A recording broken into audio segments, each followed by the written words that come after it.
Hoje nós temos conosco o nosso companheiro Beto Cabral. O Beto Cabral, o meu irmão mais novo, Beto Cabral, é espírita, graças a Deus, de berço, participante muito ativo no movimento espírita desde menino, desde lá do Brasil, quando já envolvido com a arte espírita, com a campanha do Quilo, com várias atividades que os jovens desenvolvem, né? Aqui nos Estados Unidos também seguiu a mesma linha, trabalhando a partir do A Caminho da Luz, lá em Emory, Connecticut. Vamos passar a palavra para o Beto Cabral. Quero dar o meu bom dia a todos vocês de Long Branch, de outras partes dos Estados Unidos e do Brasil, né, que estão nos acompanhando.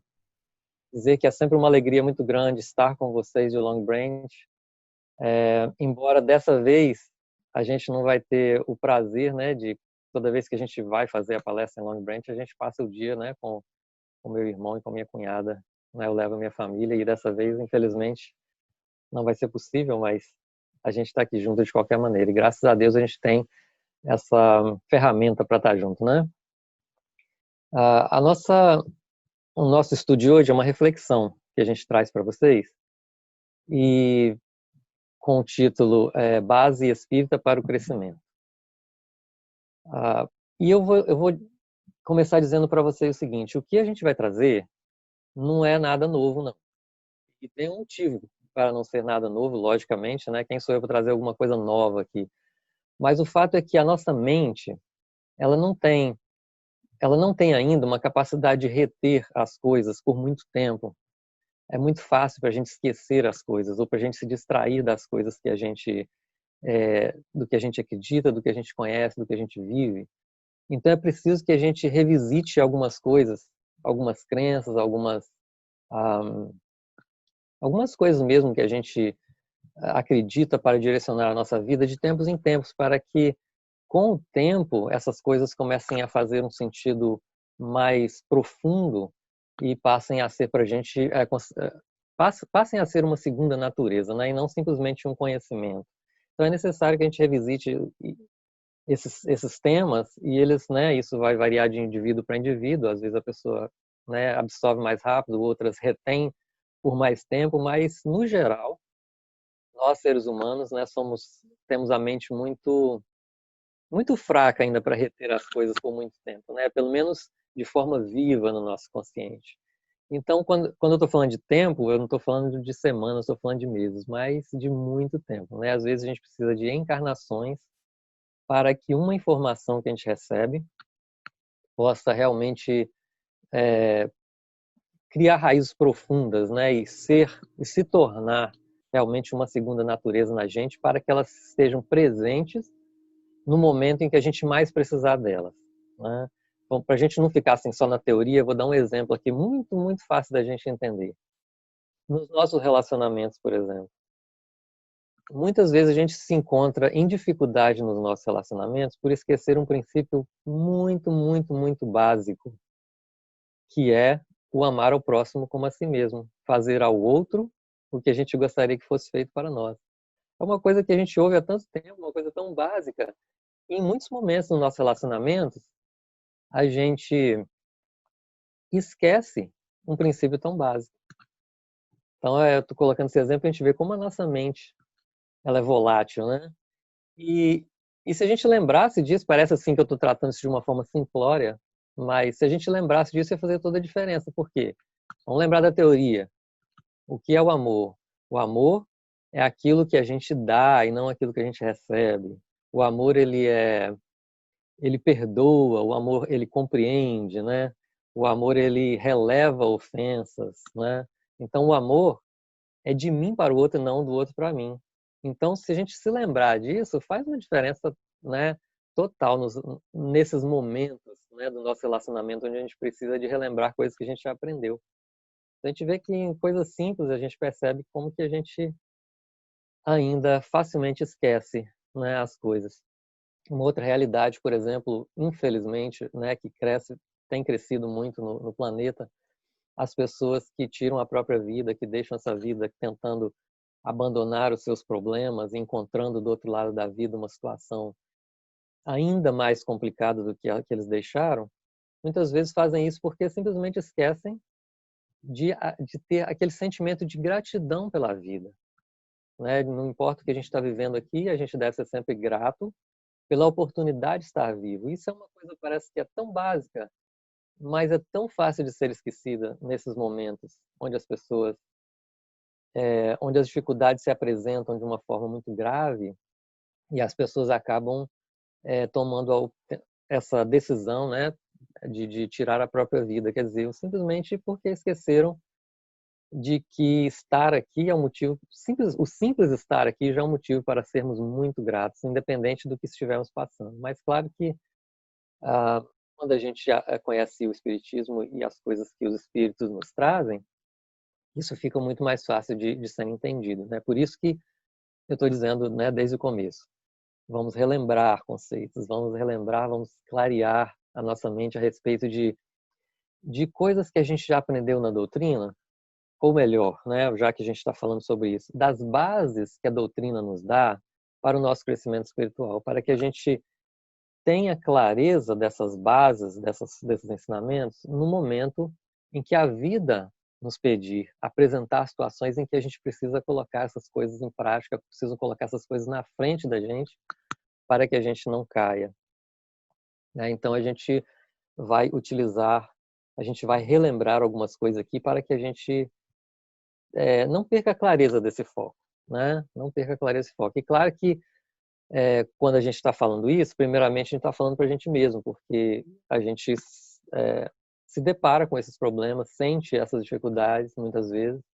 Então a decisão de fazer um tema como esse vem da nossa própria necessidade de estar relembrando tudo isso, porque a vida apresenta para a gente diariamente, né, as questões, os desafios, né, e nessas horas a gente percebe que muitas vezes, muitas vezes a gente falha ainda, apesar de todo o conhecimento, apesar de, não importa se a gente nasceu espírita, se a gente é espírita há 4 anos, e a gente vai falar sobre isso mais para frente, essa questão de quanto tempo eu sou espírita e o que que na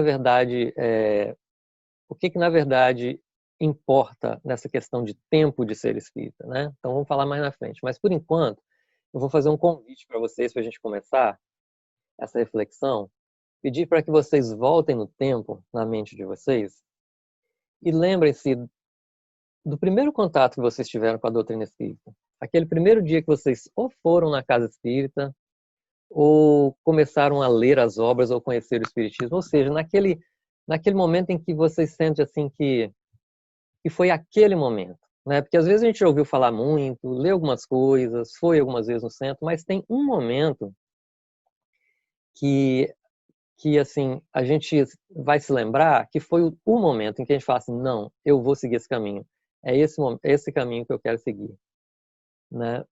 Por exemplo, eu me lembro que, embora eu tenha nascido espírita, como o André falou, teve um momento na minha vida, e eu estava com a idade já de 16 anos, em que eu fui no centro espírita e tinha um jovem fazendo uma palestra para adultos, né? E eu fui lá, por acaso, eu não sabia o que ia acontecer naquele dia, minha mãe me levou.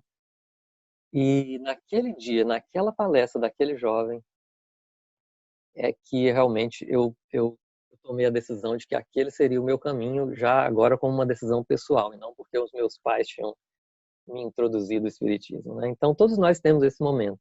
Então lembrem desse momento. E possivelmente, quando vocês recordarem, vocês vão perceber que os primeiros momentos da gente na casa espírita, no trabalho espírita, no movimento espírita, a gente é chamado à necessidade de nos engajarmos em alguma reunião de estudo, para que através de um processo de esclarecimento, ou seja, da aquisição do conhecimento, a gente inicia um processo de esclarecimento que vai, então, disparar o nosso processo de ou recuperação ou crescimento, dependendo do que a gente foi buscar na casa espírita, né? Uns vão buscar uma recuperação de uma situação difícil que estão passando, outras pessoas estão bem, mas vão porque querem mais, então começa o seu processo de crescimento. Então, a gente percebe que no primeiro momento, a gente é convidado a participar de reuniões de estudo, de esclarecimento, de ler obras que nos esclareçam, né, que tragam o conhecimento. E a gente percebe logo de cara que o Espiritismo ele tem uma proposta, ou seja, Kardec apresenta para a gente uma proposta quando ele interpreta o ensino dos Espíritos, que é o seguinte: essa proposta seria o uso da razão para a compreensão da verdade que nos leva ao entendimento das coisas de Deus. Então, o uso da razão. Para quem nunca tinha ouvido antes falar sobre o Espiritismo, isso é uma grande novidade, porque nas religiões em geral, a gente não ouve muito essa proposta de se usar a razão, do questionamento e tudo mais. Então, num primeiro momento, no Espiritismo, a gente tem essa proposta de Kardec, que é um desafio, usar a razão para entender as coisas de Deus. E a gente percebe também que é apresentado pelos Espíritos uma proposta através de que é tipo um slogan que fica para a gente para sempre, né? Que é Espíritas, amai-vos e instruí-vos. É como se estivesse apresentando para a gente duas propostas: a proposta da instrução e a proposta do amor, ou seja, duas propostas para a gente desenvolver, né? E a gente percebe que num primeiro momento, eu vou fazer aqui para a gente um apanhado aqui bem rápido da proposta da proposta inicial de Kardec, para a gente se situar dentro dessa proposta. A princípio, ele apresenta a proposta de maneira filosófica, né? Ele traz o Livro dos Espíritos com perguntas muito bem elaboradas, muito insistentemente elaboradas, para que a gente fosse no cerne, né, de cada questão e compreendesse. Então, ele traz o esclarecimento dos Espíritos de uma forma filosófica para a gente. Um pouco depois, ele percebe a necessidade de mostrar que essa forma filosófica existe toda uma ciência por trás dela, para que a gente chegasse até elas. Então, ele publica o segundo livro, que seria uma espécie de faça você mesmo, né? Do yourself, como a gente fala aqui nos Estados Unidos, que é o livro dos médiuns, mostrando um outro aspecto, né? O aspecto da experimentação, o aspecto científico da convivência com os espíritos, do diálogo com eles. Mas, em seguida, ele tem uma necessidade, ele percebe a necessidade de juntar a essa questão do esclarecimento filosófico a questão da religiosidade, para que as coisas pudessem finalmente criar um todo. Então ele publica, né, como vocês sabem, o Evangelho segundo o Espiritismo. Mas se vocês pegarem o Evangelho segundo o Espiritismo, como vocês já pegaram várias vezes, com certeza, a gente vai perceber que logo na primeira página ele lança o mesmo desafio, né? Ele coloca lá: a fé verdadeira, inabalável, só é aquela que pode encarar a razão frente a frente, face a face, em qualquer época da humanidade. Então é uma proposta de desafio que vai, ao mesmo tempo, desestimular as pessoas que não estão a fim de usar a razão e, ao mesmo tempo, estimular aqueles que já compreenderam o objetivo a que o Espiritismo veio. Então, realmente é um desafio. É como se desse um aviso, né? Se você não acredita ou se você não está disposto a usar a razão para o entendimento das coisas de Deus, não leia esse livro. Para por aqui e abandona esse livro, porque a fé é realmente aquela que pode encarar a razão face a face, né? Então eu fico pensando assim, até que foi uma proposta ousada de Kardec, porque ele corria um risco na época, né, se a gente voltar aí 200 anos atrás, ele corria um risco de perder leitores, de não da obra dele ser até mesmo um fracasso literário, né, por causa dessa proposta inicial, num tempo em que a igreja era muito predominante, né? Mas o que a gente sabe, né, através da história, é que isso realmente não aconteceu. E que tanto não aconteceu que hoje nos centros espíritas do mundo inteiro, né, a gente vê que a busca do conhecimento, a busca do esclarecimento, a busca da análise através da razão, é o foco principal dos trabalhos espíritas, né? A divulgação do espiritismo, do conhecimento espírita para todo mundo. Então, isso faz com que a gente perceba que a primeira proposta do espiritismo para a nossa vida seria a proposta do conhecimento, adquirir o conhecimento que nos esclarece, mas não simplesmente adquirir o conhecimento, mas, através desse conhecimento, começar um processo de autoconhecimento, que é o que realmente vai fazer toda a diferença na nossa vida. E eu fico pensando o seguinte, isso faz muita diferença para a gente. A gente pensa assim, poxa, existe uma coisa no Espiritismo que a gente fala assim, o Espiritismo ensina para a gente de onde a gente veio, para onde a gente vai, por que a gente está aqui. Ah, mas tem outras filosofias que ensinam também. Bom, pelo que eu tenho visto até hoje, muitas filosofias literalmente filosofam a respeito disso. Enquanto o Espiritismo ele traz para a gente isso de uma forma assim muito clara e uma informação muito precisa a respeito do que aconteceu no nosso passado, de onde viemos, o que nós vamos encontrar após a morte e o que é que nós estamos fazendo aqui. Se a gente começa a aprofundar na literatura espírita, nos livros de Emmanuel, nos livros de André Luiz, né, dos livros de Divaldo, a gente vai perceber que as informações que estão lá, elas são elas têm uma quantidade e uma qualidade de detalhes que a gente não vai encontrar em lugar nenhum, né? Se a gente pensar, por exemplo, de onde viemos, né? Existem muitas teorias, mas quando a gente lê o livro A Caminho da Luz e a gente lê lá sobre os exilados de Capela, os espíritos que vieram para o planeta no início da evolução do planeta e de outros orbes também, né? Mas ali fala especificamente sobre a estrela Capela e os mundos e um dos mundos que estava em sua órbita que mandou a gente para cá. E a gente fica, mas o que tem a gente saber sobre isso? Qual a importância da gente saber que muitas das pessoas que habitam a Terra ou que habitaram a Terra vieram de Capela, por exemplo? Faz uma diferença grande, porque se a gente pegar o Evangelho de Jesus e for ler o Evangelho de Jesus depois de ter lido Os Exilados de Capela, ou o livro A Caminho da Luz de Emmanuel, a gente vai começar a perceber que muita coisa que Jesus falou, ele estava falando para aquelas pessoas. Né? Ele vai perceber, por exemplo, quando Jesus fala assim,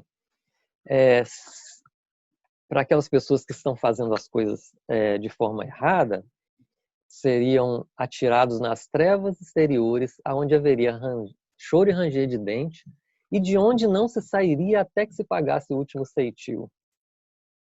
Pensa bem, se a gente pensar nisso sobre, por exemplo, o plano espiritual inferior, as pessoas que tomam decisões erradas na vida, que vão pelo caminho do mal, e que após a vida terminam em regiões sombrias do plano espiritual, umbral, etc., né? A gente vai pensar o seguinte, isso não se aplica ao que Jesus falou, porque no umbral não se paga nada. A gente simplesmente expia uma consequência de uma situação que a gente mesmo se colocou nela. E é possível que pela oração nossa e de outras pessoas por nós, a gente em determinado ponto possa ser resgatado de lá e receber o auxílio. Então parece que Jesus está falando de uma coisa que não tem saída antes do final do tempo previsto. Ou seja, a gente então volta a pensar nos exilados para a Terra, nos exilados que vieram de Capela, e a gente vai perceber que o exílio para um outro planeta inferior, quando a humanidade daquele globo passa por uma transição e precisa enviar esses seres para fora, né, os seres que não se adaptam à nova evolução, é um projeto, não é simplesmente uma consequência daquilo que você fez e você acorda do outro lado. Na verdade, é um projeto. Ele pegou aqueles espíritos, ele recebeu aqueles espíritos do orbe de Capela para habitar no planeta Terra e tinham com ele um projeto. Vocês vão ajudar no desenvolvimento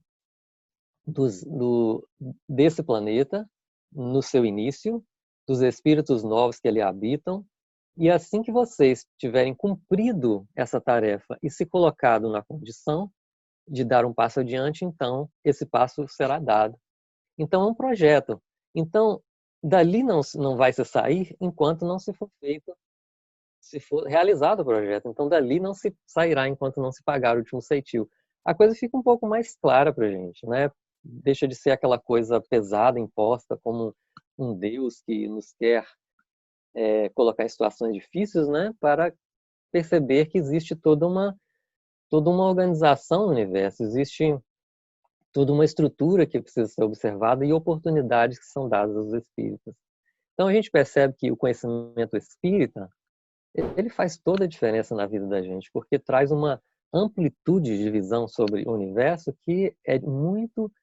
Eu vou falar que é muito difícil porque eu não conheço se existe outra, porque se eu fosse falar assim, pelo que eu sei, eu diria que não existe algo que traga para a gente mais conhecimento, mais esclarecimento do que a doutrina. Mas como eu não sei de tudo, eu vou falar que é muito difícil, porque até hoje eu não encontrei, né?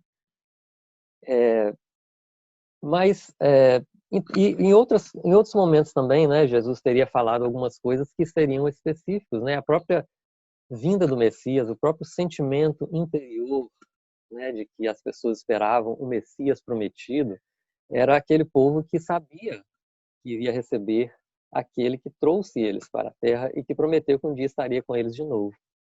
Então tem muitos momentos no Evangelho que a gente vai lendo e a gente percebe para quem Jesus está falando realmente. E aí as coisas fazem mais sentido.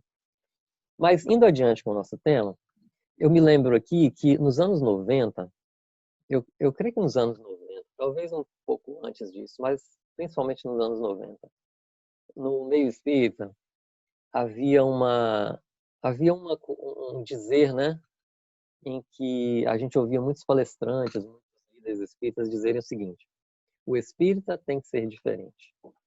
E naquela época, eu estava na mocidade ainda, e eu achava assim, eu gostava da frase, eu me sentia bem, né, em saber que o espírita tem que ser diferente. E por uma razão até assim muito engraçada, porque eu durante toda a minha adolescência eu tive muita dificuldade de me socializar. Eu era muito tímido e muito cheio de... Eu não sei se a palavra recalque seria o correto, porque na verdade eu nem sei bem o que significa ter recalques, mas eu tinha muitas limitações. Eu tinha muitas limitações em estar num convívio social. Então, quando eu entrei no centro espírita, quer dizer, quando eu voltei na minha mocidade ao centro espírita e conheci pessoas que pensavam como eu, que, né, que tinham o mesmo modo de ver as coisas, eu comecei a me sentir bem, saber que o espírita tem que ser diferente, porque agora eu não era mais o esquisito, eu era o diferente, né? Então antes eu me achava assim diante das pessoas muito esquisito, porque eu não era como elas. Mas agora sabendo que o espírita tem que ser diferente, eu me achava, né, legal, né? Agora eu sou diferente. Mas aí eu comecei a perceber com o tempo que isso mexia comigo, mexia com a minha vaidade, né? Até que isso foi porque uma amiga minha, uma vez, na época da mocidade ainda, eu participava, eu dirigia estudo, dirigia a mocidade, né? Dirigia a parte artística e tal. Então eu achava que eu tinha que manter uma certa postura, né? Então uma amiga minha um dia chegou para mim e disse que perguntou se eu já tinha percebido que eu vivia em cima de um pedestal, que é como se eu estivesse em cima de um pedestal que não era acessível. E aquilo realmente me fez pensar, né? Me chocou, me fez pensar, porque eu nunca tinha percebido isso, que existia uma vaidade por trás do fato de eu estar adquirindo conhecimentos que vão além do que normalmente as pessoas têm. Então eu me sentia vaidoso com relação a isso. Até que, né, com a maturidade, mais na frente, eu fui entender que o espírita tem que ser diferente, não porque ele tem mais conhecimento, mas pelo fato de que o espírita, pelo conhecimento que ele tem, imaginem bem, para o espírito reencarnante, né, vir para a Terra é é quase que o mesmo sentimento do espírito que está encarnado ir para o mundo espiritual através da morte.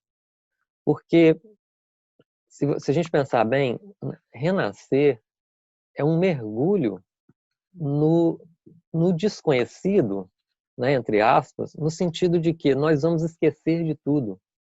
Imagina, a gente sai daqui agora, dessa vida, a gente sai daqui e a gente chega do outro lado e toma consciência de todas as coisas em que a gente poderia ter feito melhor e não fez, de todas as coisas que a gente ainda precisa melhorar, de todas as coisas que que a gente poderia ter cumprido e não cumpriu, né? Claro que certamente a gente vai perceber que a gente também melhorou em muitos aspectos, né? Que ninguém passa nessa vida totalmente em branco. Mas uma vez que a gente está lá e percebe essas coisas, a gente começa a trabalhar assim e se instruir no plano espiritual para que a gente possa ter uma nova reencarnação e possa, dessa vez, fazer melhor e conseguir superar essas dificuldades que a gente teve antes. Mas no momento que a gente vai reencarnar, a gente começa a tomar consciência de que a gente vai esquecer tudo que a gente aprendeu lá. A gente vai esquecer tudo. A única coisa que a gente vai trazer são aquelas coisas que realmente a gente conseguiu aprofundar até chegar dentro do nosso coração, ou se a gente quiser falar do nosso inconsciente, e realmente criar raiz. Aquilo que a gente realmente conseguiu entronizar, introjetar, aquilo a gente vai trazer dentro da gente como tendências. Mas toda a teoria, toda a parte que a gente aprendeu lá, a gente vai esquecer. Então isso causa para o espírito reencarnante um certo temor, um certo desconforto. Saber que ele vai esquecer e vai ter que entrar no mundo de novo e começar tudo de novo. Então quando a gente chega aqui na Terra e a gente conhece o Espiritismo e começa, através das obras espíritas, a relembrar, a trazer para o consciente tudo aquilo que a gente vivenciou no plano espiritual, tudo que existe no plano espiritual e o que é realmente a nossa vinda para a Terra, quais os objetivos reais de uma vinda para a Terra, quais as coisas que realmente são importantes na nossa encarnação na Terra, isso faz uma diferença enorme na nossa vida. Porque é como se não houvesse aquele momento do esquecimento, é como se a gente está no plano espiritual e viesse para cá e nós estamos aqui com todas as luzes acesas em nossa memória, lembrando de tudo que é necessário para o espírito progredir. Então, isso faz uma diferença imensa na nossa vida, porque para o espírita, né, o que é diferente da maioria das pessoas, né, é como se a gente andasse nesse mundo, né, com quase todas as luzes ligadas, ou seja, em plena luz do dia, com um grande sol nos iluminando o caminho por onde nós passamos. Enquanto muitas pessoas no planeta, muitas pessoas, andam nesse mundo em plena noite escura, não conseguem enxergar na frente, não conseguem enxergar o futuro, não conseguem entender por que estão caminhando nesse caminho, não conseguem sequer escolher o caminho por onde possam ir. Então, há muitas pessoas assim. Então, quando a gente adquire o conhecimento espírita, isso faz toda a diferença na nossa vida. Portanto, o espírita, com o conhecimento que ele tem que ser diferente, né? Tem que ser diferente das pessoas que não têm esse conhecimento. A gente tem que a gente tem que tirar vantagem disso de alguma forma, né? E a gente percebe, então, que ao adquirir esse conhecimento, aí a gente, né, como eu disse antes, se a gente não se cuidar, se a gente não prestar atenção, a gente começa a entrar no campo da vaidade, né? A gente começa a se instruir, a gente começa a perceber que alguma coisa está mudando dentro da gente, né? E a gente começa a se sentir um pouco melhor do que os outros. É natural que isso aconteça, tá? E aí a gente entra naquele momento delicado da nossa vida espírita, quando a gente começa a perceber, ou melhor, perceber não, a gente começa a acreditar que nós não somos mais os que precisam de instrução, que nós estamos aqui agora para instruir os outros. E aí, com pouco tempo de doutrina, muitas vezes, a gente já começa a achar que nós estamos aqui para ensinar e não para aprender, né? Isso se a gente não se cuidar e entrar por esse campo da vaidade. E é engraçado que a coisa é tão séria que às vezes a gente até a gente pega alguns ensinos para justificar, né, para dar apoio a essa nossa forma de... Isso é tudo no campo inconsciente, né, gente? Essa nossa forma de pensar e de termos essa vaidade inconsciente de que nós sabemos muito, de que nós estamos aqui para ensinar os outros. A gente, por exemplo, uma frase que a gente usa muito no Espiritismo para justificar o fato de que nós precisamos conhecer, né? Estudar, conhecer, aprender, é quando Jesus teria falado em João 8,32. e conhecereis a verdade vos libertará. Verdade essa passagem? Absolutamente a verdade. Claro, foi Jesus que falou e nós jamais vamos contestá-la. Mas tem uma questão no Espiritismo que a gente gostaria de chamar a atenção aqui agora, que é o seguinte. Muitas vezes, a gente, distraidamente, a gente faz uma coisa que a gente faz uma coisa muito comum na doutrina espírita. A gente pega um texto, a gente tira uma frase desse texto e usa aquela frase em todas as situações, desprezando o restante do texto. Ou seja, a gente tira uma frase do contexto e usa aquela frase. E muitas vezes a forma de usar a frase não se adapta com o texto inteiro. Então eu peguei essa frase, e conhecereis a verdade, e a verdade vos libertará, como uma coisa para a gente analisar, um exemplo para a gente analisar. Veja bem, essa passagem está em João, no capítulo 8:32. Jesus está conversando com os discípulos, tá certo? E ele fala para os discípulos: e conhecereis a verdade, e a verdade vos libertará. E os discípulos, imediatamente no versículo seguinte, o número 33, fala para Jesus da seguinte forma, responde a ele.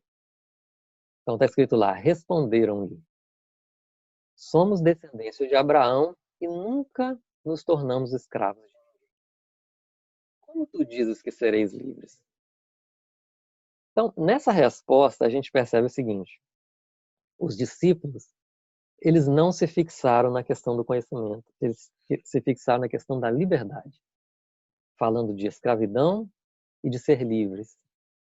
E no versículo 34, Jesus confirma e concorda com eles.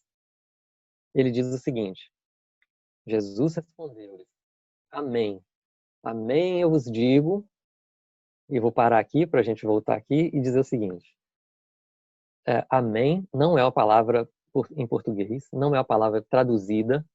Essa palavra foi utilizada pelo grego, né, direto do aramaico, que é, na verdade, um conjunto de 3 palavras que significam você concordar, você confirmar, né, você dar respaldo àquilo que está sendo apresentado a você. Então, quando a gente faz uma oração, a gente fala amém no final, porque a gente está confirmando que essa é a vontade de Deus, né, em nossa vida. Na igreja, por exemplo, o padre repete, né, fala aquelas palavras e as pessoas repetem amém, confirmando que elas aceitam o que ele está falando.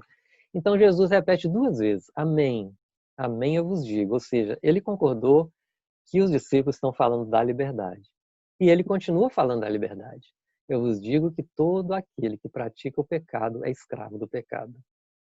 No 35 ele fala, o escravo não permanece sempre na casa, o filho permanece para sempre.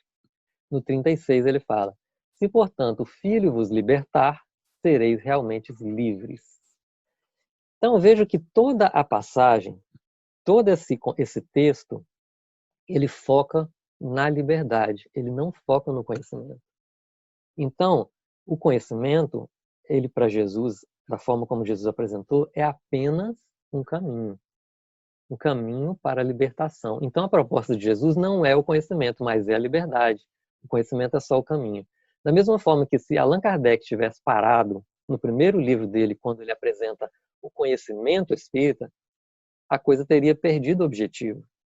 Então, depois ele estabeleceu a verdade como caminho, fazendo a releitura do Evangelho, através do Evangelho segundo o Espiritismo, que é o que ia trazer realmente a libertação, o entendimento dos ensinos de Jesus.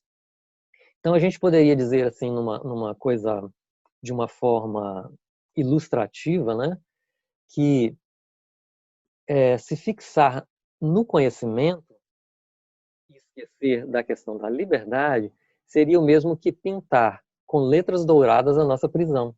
Vocês concordam? É como se a gente tivesse uma prisão e enfeitasse ela, e tornasse ela linda com letras douradas. Mas a gente continua preso ali dentro. Então é por isso que às vezes, muitas vezes, né, com todo o conhecimento que a gente tem, ainda fica difícil para a gente se livrar de algumas mazelas tão antigas que a gente tem, coisas antigas, que a gente não consegue resolver, mesmo com todo o conhecimento que a gente tem. Porque, né, e quando a gente resvala para essa questão da vaidade, fica preso na questão de adquirir conhecimento, né, e achar que porque a gente adquiriu conhecimento, a gente já está pronto. Esse é um problema, a gente achar que está pronto. Porque esse processo de transformação que o conhecimento traz para a gente adquirir essa liberdade, ele é um processo. E como todo processo, ele leva tempo. Né? Isso não acontece de uma hora para outra. É impossível acontecer de uma hora para outra. Não acontece. Não adianta a gente querer dar um salto. Né? O conhecimento a gente adquire de uma hora para outra. A gente se afunda nos livros, começa a entender. Mas a libertação que vem desse conhecimento, ela vai levar tempo. Né? Tem uma frase de um palestrante, que eu adoro essa frase, eu até gravei ela para a gente repetir aqui, que é o seguinte: o tempo, ele não respeita o que não foi feito com a ajuda dele, porque tudo que vale a pena leva tempo. Vamos pensar nessa frase: o tempo não respeita o que não foi feito com a ajuda dele, porque tudo o que vale a pena leva tempo. Vocês já viram, por exemplo, pessoas que entram na doutrina e pouco tempo que elas estão lá, elas viram palestrante. Muito pouco tempo. Estudam tanto que já... E tem tanto entusiasmo, né, pelo aquele novo conhecimento que ela adquiriu, que elas começam a trabalhar, né, e, e se dedicam e tem um entusiasmo tão grande que fica parecendo, para a gente que observa, né, que essa pessoa passou por um processo de despertamento muito grande. Mas pouco tempo depois a pessoa desaparece. A pessoa para com tudo, desanima, some. Porque, na verdade, não houve o despertamento. Então, há uma diferença, né, para a gente se colocar aqui, que a gente não está aqui procurando fazer críticas, né, logicamente, mas é uma análise, né, o que eu estou tentando fazer com vocês, é uma análise muito honesta, tá? Porque eu estou há muito tempo na doutrina e eu vi isso acontecer. E aconteceu comigo também. Então, ao mesmo tempo que eu estou aqui relatando a experiência dos outros, eu estou relatando também a minha experiência, porque isso é uma coisa muito natural, né? Parece que a pessoa passou por um despertamento, mas não passou, né? Eu conheço, e aconteceu comigo, de pessoas que estão há muito tempo na doutrina, ficam esse tanto de tempo aqui na doutrina sem o despertamento, e estão nesse tempinho aqui na doutrina com o despertamento. O que elas realizam nesse tempinho aqui é muito mais eficaz, dá muito mais frutos do que todo esse tempo, porque houve o despertamento. Então a gente pergunta o seguinte: há uma diferença, né, entre o trabalhador espírita que já despertou para o seu progresso, ou seja, para o seu processo de despertamento, que já despertou para o seu processo de autoconhecimento, e para aquele que, embora demonstre muita sabedoria, ainda não começou esse processo de despertar. Existe uma diferença muito grande entre eles. Por quê? Mesmo que um apresente uma sabedoria aparente e o outro muito simples na sua forma de se expressar, mas com o despertamento já em progresso, há uma diferença muito grande, porque esse aqui que não despertou, é muito fácil que alguma coisa o tire do trabalho espírita. Que ele tenha... É muito fácil que, às vezes, um pequeno contratempo o afaste do trabalho espírita. Que ele desanime, que ele se ofenda, que ele tenha alguma coisa aconteça para que ele se afaste do trabalho espírita. É muito fácil, porque o despertamento não aconteceu ainda, né? E é natural isso, porque, né, a gente pergunta, mas existe um tempo para esse despertamento acontecer? Não, não existe um tempo. Existe a questão da maturidade do espírito. Vamos pensar o seguinte: para algumas pessoas, para algum de nós, né, vamos colocar nós aqui incluídos, para alguns de nós que estão no trabalho espírita, esse despertamento, ele começou nessa encarnação.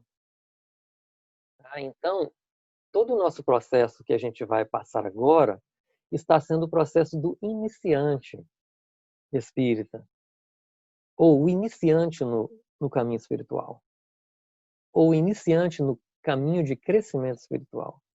Então é muito natural que a gente experimente o melindre, É natural que a gente experimente a confusão, a hesitação, o desânimo. É uma coisa super natural no caminho do iniciante.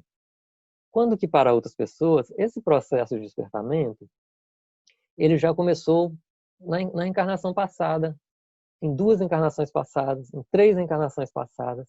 Então essas pessoas chegam aqui e já começam a dar frutos imediatamente. Se adaptam muito mais fácil e começam o trabalho delas muito mais fácil.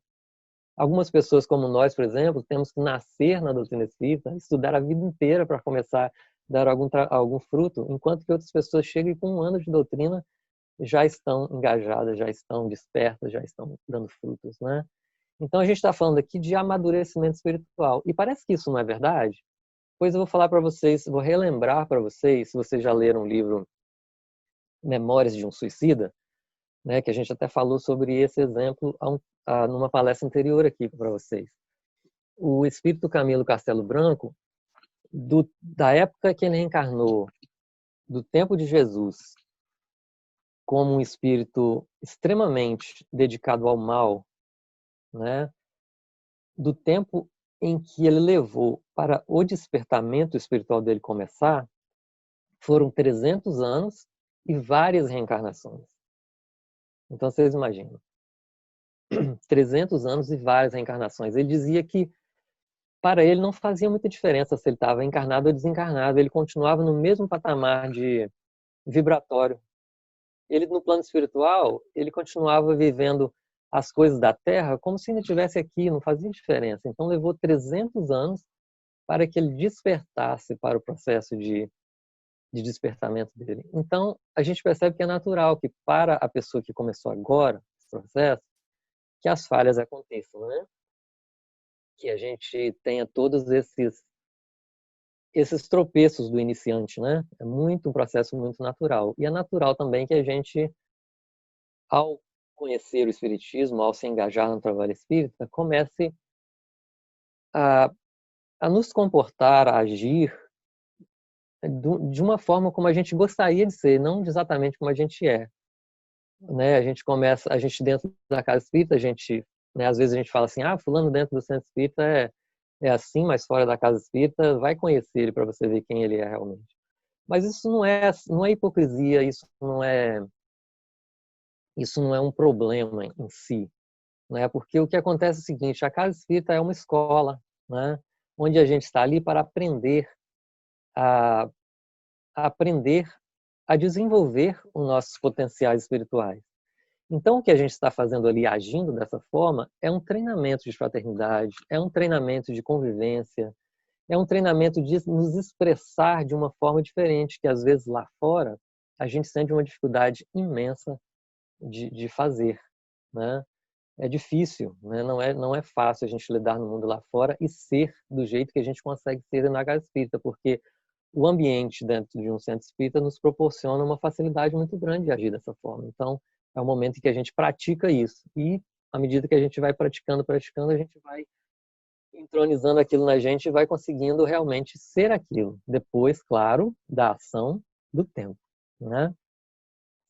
Então, a gente tem que passar por todo esse processo, né? Para chegar a esse amadurecimento espiritual. Não tem como, a não ser que a gente vai aí optar por encarnações de sacrifício, de nos dedicarmos inteiramente à humanidade, ou de sermos um médium como Chico Xavier, que está a vida inteira sob a pressão da disciplina rigorosa de um espírito como Emmanuel, né? Então, ou a gente opta por um atalho desse, ou então a gente vai ter que realmente esperar a ação do tempo, né? E do nosso esforço para que a gente atinja lá. Mas a gente falou aqui uma questão do conhecimento, mas tem um outro conhecimento também que é trazido para a gente pelo Evangelho, que nos mostra, então, qual é a solução disso, qual é o outro lado que a gente tem que ver, que é a outra proposta da doutrina espírita, né? Que é o amai-vos e o instruí-vos. A gente pegou primeiro o instruí-vos e a gente vai agora arrematar dizendo o seguinte, que em Paulo de Tarso, se vocês lerem as cartas deles aos Coríntios, no capítulo 13, a gente lê os 3 primeiros versículos, que é aquele conhecidíssimo poema que ele escreveu, né? Em que ele diz o seguinte: ainda que eu falasse a língua dos anjos e dos homens e não tivesse amor, seria como metal que soa ou como sino que tinha. Essa frase, por ela ser muito conhecida,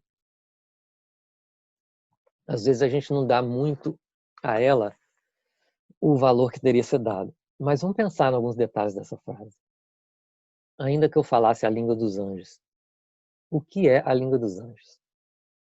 A gente sabe que o que André Luiz traz para a gente sobre o plano espiritual e outros autores trazem é o plano espiritual próximo à Terra.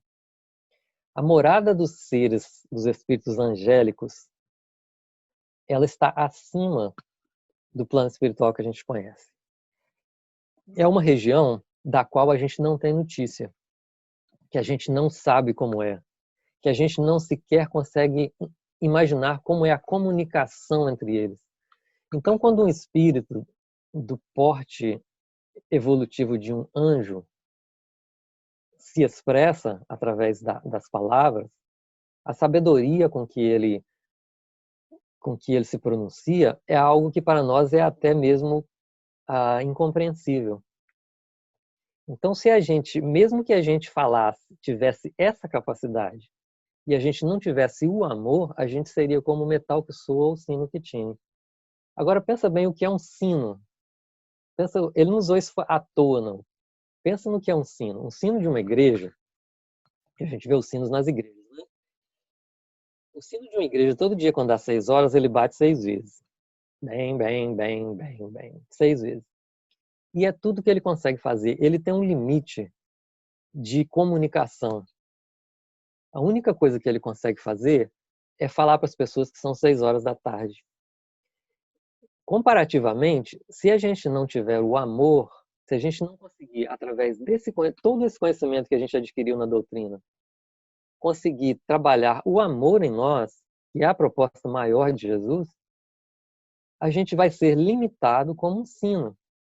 A gente vai falar, a gente vai ser ouvido, mas tudo aquilo que a gente expressa do nosso ser vai ter um limite muito estreito, porque ele vai ser realmente como esse sino, que só sabe dar aquelas badaladas, ele não consegue ir mais além, não consegue se expandir, porque está faltando uma coisa, né? Se a gente falar de culinária, está faltando o tempero. Então, se a gente não tiver a outra parte, né, que seria o amor para aplicar todo esse conhecimento no processo de aquisição, do desenvolvimento do amor em nós, a gente realmente seria como um sino, ou seja, não valeria a pena. Ou seja, não há motivo para ter vaidade de ter conhecimento se a gente não conseguiu colocar esse conhecimento dentro da gente. E no segundo versículo, ele diz o seguinte: ainda que eu tivesse o dom da profecia e conhecesse todos os mistérios e toda a ciência, e ainda que tivesse toda a fé, olha só, hein? De maneira que eu transportasse os montes e não tivesse amor, nada seria. Aí a gente pensa o seguinte, outra chavão dentro da doutrina espírita, né? Fora da caridade não há salvação.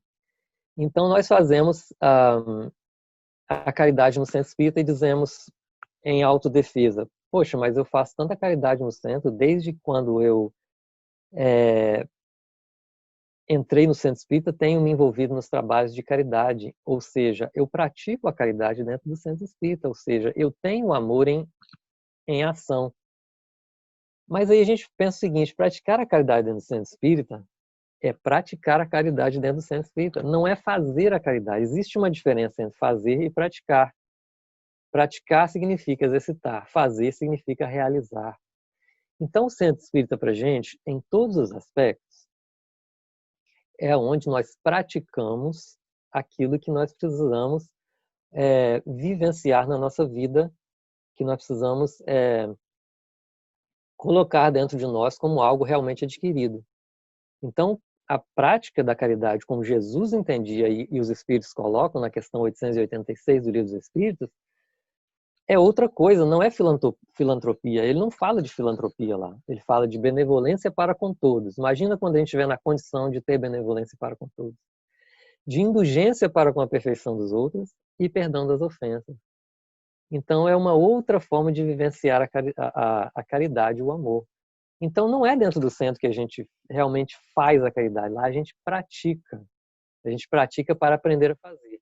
Porque a caridade, como a gente está cansado de ouvir, primeiro tem que ser praticado com aqueles que estão mais próximos de nós, até mesmo como Madre Teresa falava. Esqueça os números, ajude uma pessoa por vez e comece por quem está do seu lado. Então, quem é que está do nosso lado? Fica fácil de responder essa pergunta nesse tempo de pandemia, né? Quem está do nosso lado são os nossos familiares, né? Então, eu gosto até de brincar, falar assim que o que a gente chama de família, Deus chama de evoluciômetro, ou seja, é um equipamento para medir a nossa evolução. Porque na família é que o bicho pega, na família é que a gente mostra realmente o que nós já adquirimos e mostra o nosso grau, vou falar grau de evolução, não, senão fica muito comum e a gente não consegue atingir o que a gente está querendo falar. A gente mostra o grau, ou seja, o tanto que a gente já conseguiu absorver ou introjetar do que a gente tem aprendido na doutrina espírita. Então a gente percebe que as duas propostas da doutrina, o conhecimento e o amor, ou seja, amai-vos e instruí-vos, são as bases que a doutrina espírita nos dá para o nosso crescimento espiritual. E essas duas bases, elas têm que andar em equilíbrio, né? A doutrina espírita nos fala o tempo todo em vivenciar aquilo que a gente aprende. Então, é uma coisa que a gente tem que ter muito em mente, o vivenciar aquilo que a gente aprende, porque senão a vaidade começa a tomar conta da gente e a gente começa a achar que realmente a gente é melhor do que os outros, que a gente é diferente porque a gente é melhor do que os outros. Na verdade, não é. O caminho espírita é o caminho é um caminho espiritual para a gente percorrer e graças a Deus a gente tem ele como um sol muito grande iluminando a nossa vida, que torna muito mais fácil da gente percorrer. E Emmanuel tem uma frase muito bacana que eu gostaria de ler para vocês, que é sobre essa questão, que eu acho que assim ela tem uma profundidade muito, muito, muito grande se a gente analisá-la. Ele diz o seguinte: a grande maravilha do amor é o seu profundo e divino contágio. Por esse motivo, o Espírito encarnado, para regenerar os seus irmãos da sombra, necessita iluminar-se primeiro. Então veja bem o que Emmanuel fala. Com todo o conhecimento que a gente possa adquirir, a gente só vai conseguir ajudar o outro se isso se transformar na gente e acender a nossa própria luz. Que aí a gente consegue iluminar o outro. Palavras só podem mostrar caminhos, mas realmente não transformam, né? E Allan Kardec, ele também tem uma frase nesse sentido, que é muito profunda também, que ele diz o seguinte: o amor é de essência divina e todos vós, do primeiro ao último. E aqui eu imagino que ele esteja falando sobre escala de evolução, né? Do primeiro ao último, tendes no fundo do coração a centelha desse fogo sagrado. Então a dica que ele está dando para a gente aqui é que é algo que precisa ser desenvolvido, né? Que não vem pronto para ninguém e que não vai acontecer da noite para o dia, que é realmente uma coisa que precisa da ação do tempo e do esforço para a gente chegar ao ponto, né, de um dia estar caminhando, tendo o nosso caminho iluminado pela nossa própria luz, né? Então, que a gente tenha sempre isso em mente, que a proposta espírita do crescimento espiritual, ela tem duas facetas, né? Duas faces, que é da instrução e do amor, mas que essas duas faces têm que andar em equilíbrio para que a gente possa estar em equilíbrio não só no trabalho espírita, mas na nossa vida como um todo. E faça o melhor proveito da reencarnação presente. Então, a mensagem hoje seria essa, como eu disse para vocês, e vocês puderam perceber, nada de novo, nada de extraordinário, simplesmente para a gente recordar coisas que são extremamente importantes, para a gente não perder o foco, para a gente ter em mente, ter clareza na nossa vida, no nosso trabalho espírita, na nossa vida de uma forma geral. Então, agradeço a vocês pela paciência e pela receptividade Agradeço a Deus e a espiritualidade maior por ter nos amparado nessa tarefa. Muito obrigado.